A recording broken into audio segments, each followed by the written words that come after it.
Hello everyone, welcome back to our channel. ఈరోజు ఈ వీడియోలో నేను 3 గుడ్ల ఆమ్లెట్ ఎలా వేసుకోవాలో నా స్టైల్లో చూపించబోతున్నాను. దానికోసం ముందుగా ప్యాన్ పెట్టి ప్యాన్ కింద ఫైర్ పెట్టి ప్యాన్లో ఆయిల్ వేసి ఆయిల్ హీట్ అయిన తర్వాత చిన్నగా కట్ చేసుకున్న ఆనియన్ పీసెస్ని వేసి బాగా ఫ్రై చేసుకోవాలి. ఆనియన్స్ ఫ్రై అయిన తర్వాత అందులో కొంచెం కరివేపాకు కూడా వేసుకుని ఫ్రై చేసుకుందాం. ఇప్పుడు ఇందులో చిటికెడు పసుపు, ఉప్పు వేసుకుని బాగా ఫ్రై చేసి ఒక బౌల్లోకి తీసుకుని అందులో 3 ఎగ్స్ కొట్టి బాగా బీట్ చేసిన తర్వాత ఒక స్పూన్ కారం, టేస్ట్కి సరిపడా సాల్ట్ అడ్జస్ట్ చేసుకుని ఆనియన్స్ ఫ్రై చేసిన ప్యాన్ లోనే కాస్త ఆయిల్ వేసి మిక్స్ చేసిన ఎగ్స్ ని కూడా వేసి ఒక వైపు ఫ్రై అయ్యాక ఇంకో వైపు తిప్పి బాగా కాలనిస్తే 3 గుడ్ల ఆమ్లెట్ రెడీ అయినట్టే.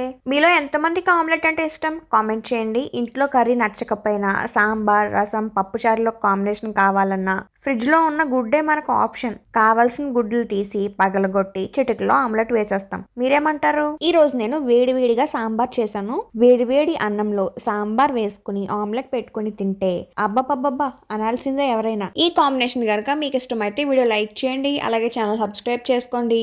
అన్నట్టు చెప్పడం మర్చిపోయాను, ఈ ఆమ్లెట్ మొత్తం నాకే అనుకుంటారేమో. కాదండి, మా సగ భాగానికి కూడా ఇవ్వాలి. 2 ఆమ్లెట్లు వేయడానికి బద్ధకం వేసి ఒకే ఆమ్లెట్ కింద వేసేసాను. ఇప్పుడు నేను దీన్ని షేర్ చేస్తున్నాను అనమాట. మీరు గమనిస్తే ఈ షేరింగ్ లో కూడా చిన్న మోసం జరుగుతుంది. పెద్ద పీస్ నాకు, చిన్న పీస్ మా హస్బెండ్కి. ఇలాంటి చిన్న చిన్న మోసాలు కూడా చెయ్యాలండి, లేకపోతే బ్రతకలేం. ఏమంటారు? మీరు ఎప్పుడైనా ఇలా చేశారా? చేస్తే కనుక కామెంట్ చేయండి.